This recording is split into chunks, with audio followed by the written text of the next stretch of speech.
This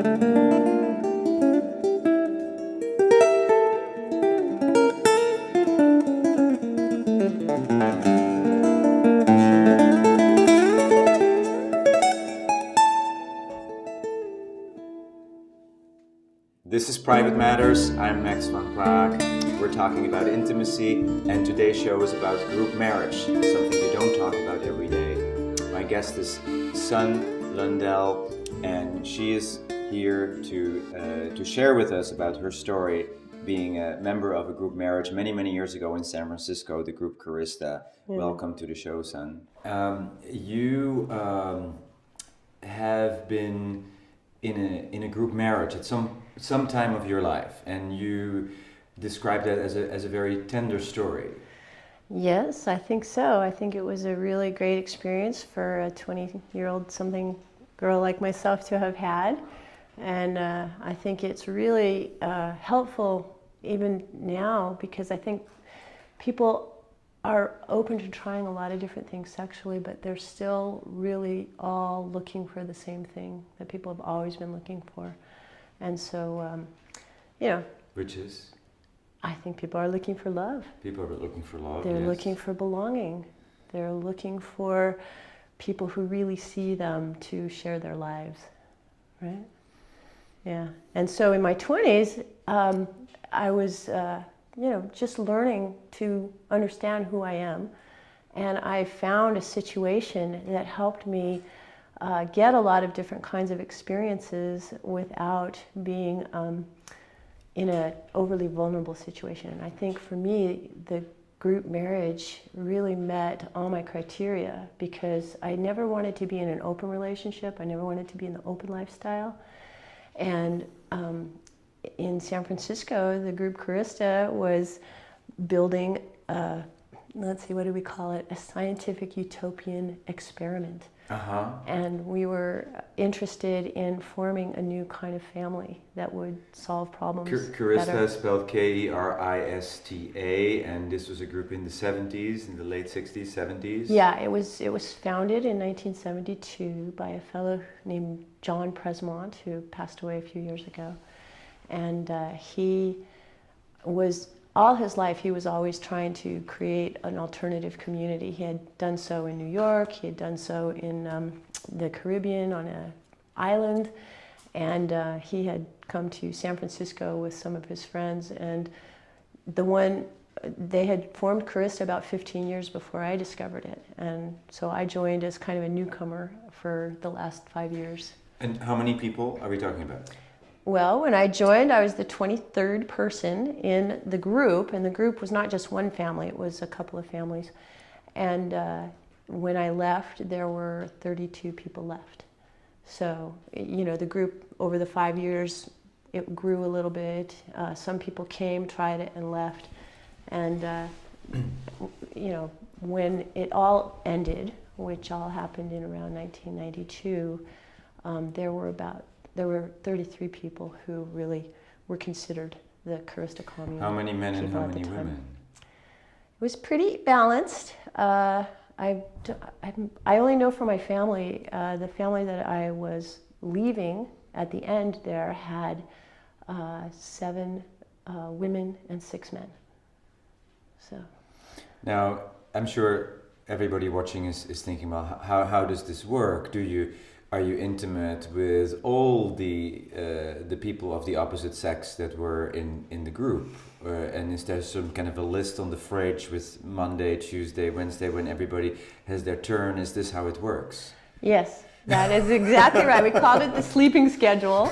And it was a brilliant invention that I learned about by joining the group. And basically, it was a community of people who took turns sleeping with each other. And so it was just couples every night. There was never anything more than couples sleeping with each other, men and women, for the most part. There was a small chapter of people experimenting with bisexual relationships, but for the most part, the agreements that people had made with each other was to have dyadic sex, men and women. Mm-hmm. And so the way that the sleeping schedule worked is that the people would be lined up not lined up, but the order of who you would sleep with was set by when you had joined the family. Mm-hmm. And so the first people followed by the second. So everybody basically knew who they were after.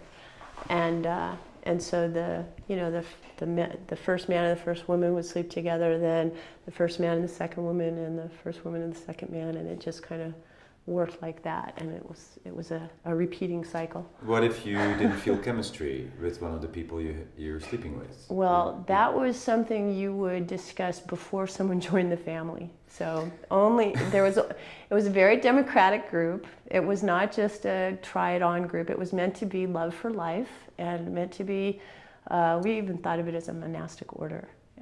For fun nuns and monks is what we said. Mm-hmm. And as people would meet us, they would see if they felt a resonance with the people, and if so, then they would hang out with the people that in the family they wanted to join. And just like any love affair, as long as it kept feeling good, it kept going deeper, and eventually people would join the family that they felt they wanted to be with. And anybody who was in the family would, of course, speak up if they felt something other than the yes. Would it not be okay for you to not want to have sex with certain members of the group? Would that not be okay? Well, the way that it was handled is if that came up, then it was considered a reason for one or the other person to leave the family, because the family was built on the idea that these are your most intimate partners. Mm-hmm. These are the people that you are building your family with. And if suddenly you find that you don't have sexual chemistry with this person, what happened? How come you changed your mind? You know, why are you breaking up now? Why didn't you break up? Did it happen? It did happen, of course. Part of being on the edge of the frontier of experimenting is people learning what worked and what didn't work. And for me, for instance, and I think everyone has their own unique experience, but for me, I started off being kind of a universal love type person, thinking, oh, anybody can learn to love anyone, and it's just a matter of really opening your heart. And what I learned is, no, that's really not at all true. Everyone has a very unique, specific chemistry. They have what really genuinely appeals to them, and they have what really genuinely bothers them, and you can't fake it, and if you try to, it just doesn't work. And so learning the art of knowing myself so that I could really choose what's mine and really appreciate the choice and really make it my own was probably the most valuable thing I learned. So. You're surprised on that, huh?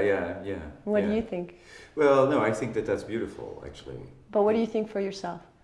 Do you think you could love anyone, or do you think that there's someone just right for you, or something in between? I think that there is people better than others to be in an intimate relationship with. That there is more potential with some people than with others. Mm-hmm. I believe that, yes. Mm-hmm. I don't think that there's only one or two or three. I think there's many people we can have a loving relationship with, and we can, just by the power of our intention, create something wonderful. I could not see that necessarily with everyone. Yeah, well, I totally concur. You can't do it with everyone, but imagine, this is what we would try and do, and I think we really gave it our best shot. Imagine if all of the people that you really felt you had a chance with all wanted to be in one family together. Mm-hmm. That was the idea.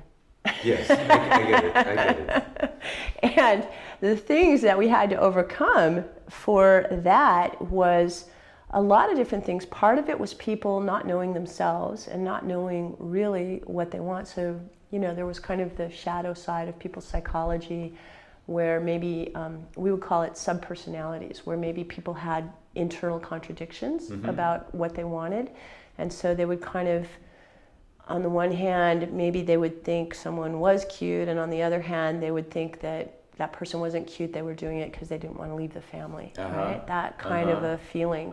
And so the subpersonality that believed like, oh, that person is cute, would ultimately be in a conflict with the subpersonality that felt like, when I'm around this person, it really bothers me. And so part of our process of living together was to try and notice when those contradictions existed and get people to resolve them by making a positive choice. Well, which is really you? You know, which is the true personality that's whole, not the subpersonality that has these contradictions? And choices is what the family was then built on. You know? It sounds very, very clear and self-awareness like to do that. Yeah, and I don't think people start out with clarity and self-awareness. You get feedback, and that helps you see what you're missing, especially when you're working with your own shadow. You tend to project things on others where, you know, maybe something that bothers you in someone else is something that you actually have a problem with, and you just don't know that you actually do that, right? How long did this experiment last, from the beginning until the end? 20 years. 20 years? Yeah. And you were a part of it for how long? The last 5.5 years. The last 5.5 years. When you left, the whole thing Yeah, dissolved? I left. I was like, I think of myself as the canary in the cage, because just like any marriage during that time, the 80s, the 90s, I think people were learning how to make choices in their own best interests rather than choices where they kind of preserve something for someone else. And so I would say our community was having a group marriage divorce, right? Where a lot of the women who had been involved a lot longer than me were in their late 30s and 40s, and I think they were coming into a certain age of just not wanting to sacrifice their own preferences anymore, and where they just felt like they'd been with the same guy. The person who founded it especially kind of became the target for a lot of their sense of dissatisfaction with who they were or how they had chosen to create their lives, and they just felt like they needed to... It didn't work anymore. Yeah, it didn't work anymore. Work anymore, that's right. Yeah. That's right. But it was a very valuable experience, and the way you look back at it is like amazing. I'm so grateful. I feel like it really gave me a crystal clarity of psychology that I don't think I could have gotten it any other way. Wow. Yeah, yeah. And I feel like it protected me. You know, I mean, people can be very promiscuous if they're not really sure what their preferences are. Mm-hmm. And at that time, you know, when I was open to lots of relationships and not really knowing, I mean, I think on the one hand, because of being from a divorced family, I felt like you just shouldn't rely on men. I wasn't looking for my soulmate. I was very independent. And I felt like, you know, if I wanted to be lovers with someone, I didn't have lifetime expectations about it. You know, it was much more experimental. And I really learned the opposite is what you need. Like if I'm going to get in a relationship that I'm not going to turn off on later, then I need to know up front that this relationship is going to work for me for my whole life. Like it's going to feel like love. It's going to feel like I want more of it. It's going to make me incredibly joyful. It's going to make me feel like I'm growing all the time. I don't think you can do that when you're just trying something on to see how it fits. Mm-hmm. You really already have to know yourself. And because you gave yourself permission. Mm-hmm. You gave yourself permission to live in this way.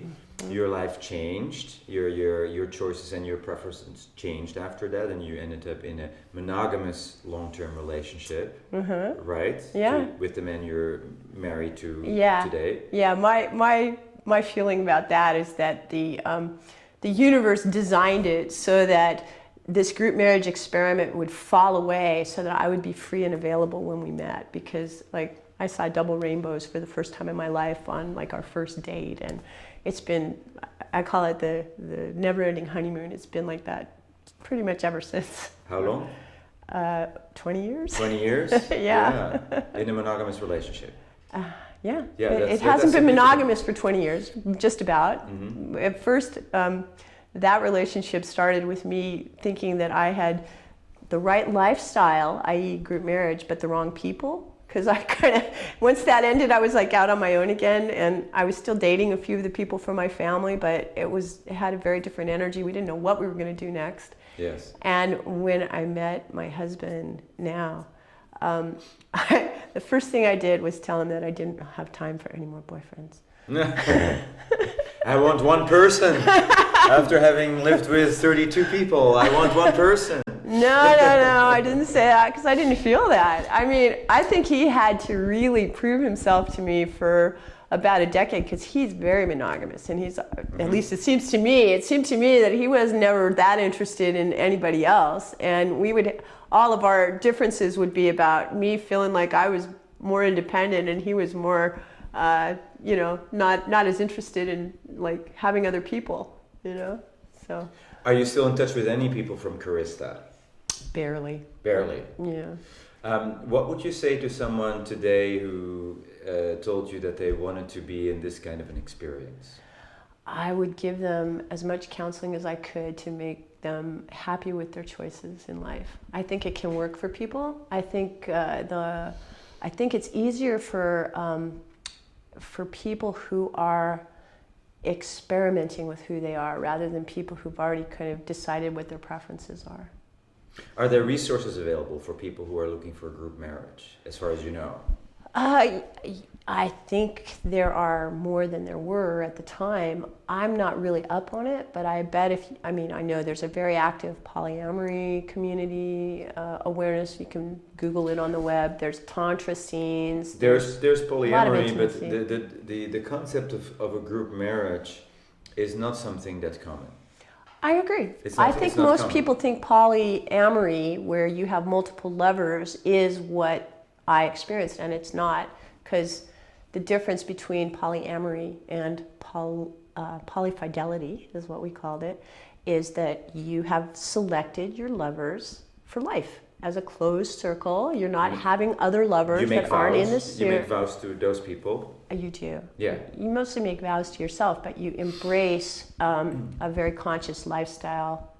When we did it, we had a set of standards that we would ask people, do you agree with this? Do you agree that everyone should be into equality? Do you agree that everyone should be pro-feminism? Do you agree that everyone should be rational at all times, and that they should have the right to say no? And we had a lot of conversations with people who were interested in joining us to, just weed out people who were just, novelty seekers. You're an amazingly spiritual woman. You have a lot of wisdom and a lot of life experience and a really open mind about relationship. Thank you. And it's I think a lot of people can be very inspired by this. I hope so. I hope it's helpful. How was the living situation? Were you all living in one house? Every person had their own private room, or did couples have a room, or how did it work? Well, it was a very big group, right? When you have 13 people in a family and you have 33 people in the shared economic system where we all were living on the same purse. It was a kibbutz economic system. And so we had two different kinds of people. We had the nesters, which were people who pretty much stayed in the same room every night, or if not every night, almost every night. And we had the, what did we call the other ones? Basically the migrators, the people who would go to wherever the other room was. And so we had a number of flats in the Haight-Ashbury, and we basically knew each night where our dyad was going to sleep. And it was pretty regular. But did you have a home bed that was yours? If you wanted one, if you needed one, yeah. If that was your style. Okay. Yeah. So some people were just some people it was not important from to. one bed to another. I mean, they didn't have necessarily their own bed and their own sheets and their own environment. Right. They would. It was all shared. It was all shared. All space was communal space. No one owned a space to the exclusion of others, and basically the rule was if the door was locked or if the door was closed, you didn't go in, or you knocked. What if you said, no, I want to put up my own curtains and my own plants, and I want to be surrounded by my own little gadgets and my own toys? It didn't happen, probably because it was frowned on, but it wasn't part of the general conversation that people had. I think that the people involved felt like it was really important to work on your relationships and your truthfulness and your belief in what we were doing, because we had embraced these ideas. So the living space was all shared, and you could go.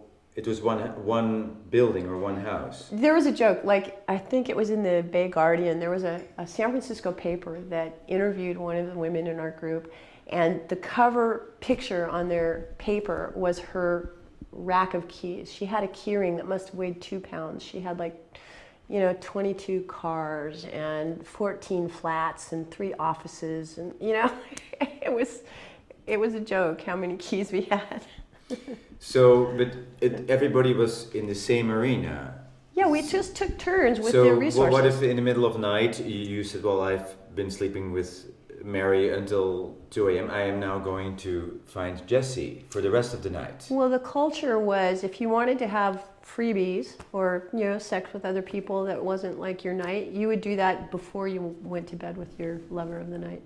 You do it in the other hours. Okay. It was not legislated. Okay. Oh, I consider the number of orgasms I had during those 5 years to be one of the reasons why I'm such a happy person today. I think it's really perfect for people in their 20s to have as many orgasms as they possibly can in loving relationship. What was your personal record per day?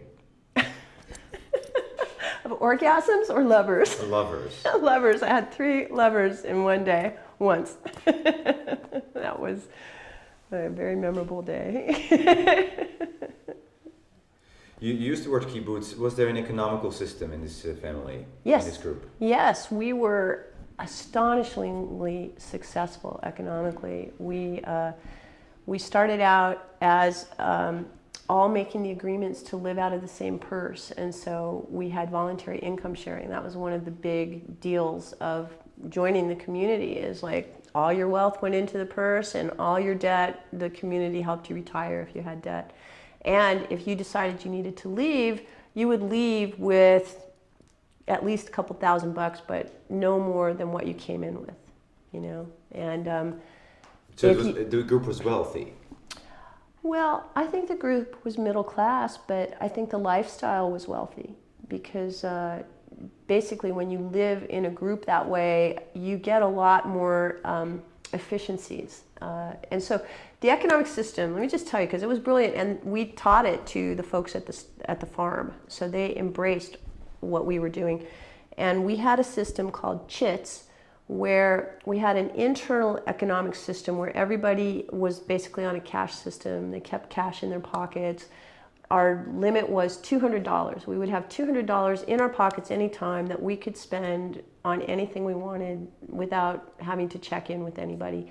And when people got low on money, they would have to turn in their receipts, because as a community, we kept track of all of our accounting. And so the receipts would be turned into the accounting office, and then every year we would publish, our community accounting, what we had spent the money on. And when you turned in your receipts, that was like cash. You would get your cash back. So it was a steady state, you can spend what's in your pocket kind of system. If you needed to buy something that was more than that, say a car, or needed to take a trip, or something a business expense that was high, computer or something, that would be something you would bring up in a group context. You would get a vote, and the vote would be a yes or no, and then that's how it would be other than that. And then it was so easy for the individuals to pay their taxes, because everybody's income came from the company business, and it was spent on fixed expenses. So every month people would write their 5 checks. One of them was for their rent, one of them was for their shared living expenses, which was derived by what everybody was spending their money on. One of them was a donation to our art nonprofit, which was in charge of doing picnics and performances and group outreach. And one of them was for our religion. So we were creating a shared religion that was based on the comics that were being written by our comic strip artists. So it was kind of really a genuine religion, but it was a very tongue-in-cheek artistic religion.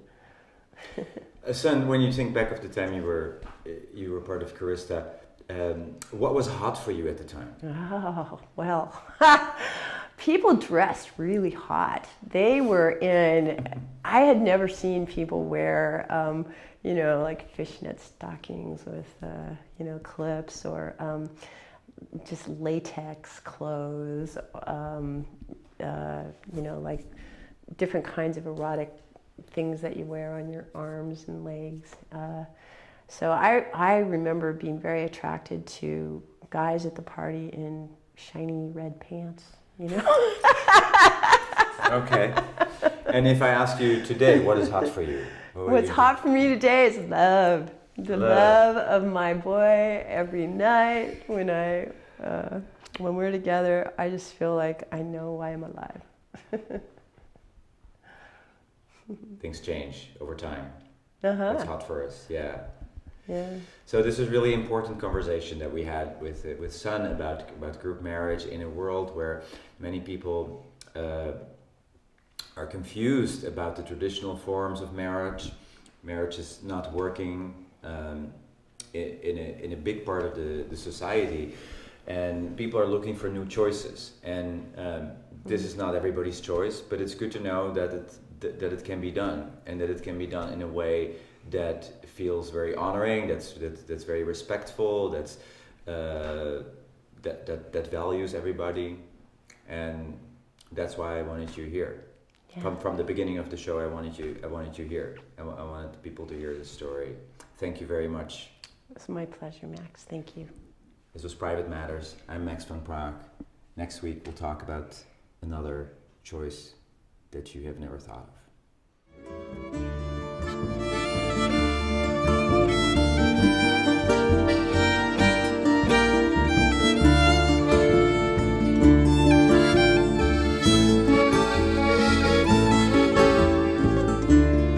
Si vos escrevem, no està escrevent. Si vos esquecem, no està esquecent. A teu dia qui vou voltar. Si vos escrevem, no està escrevent. Si vos esquecem, no està esquecem. A teu dia qui vou voltar.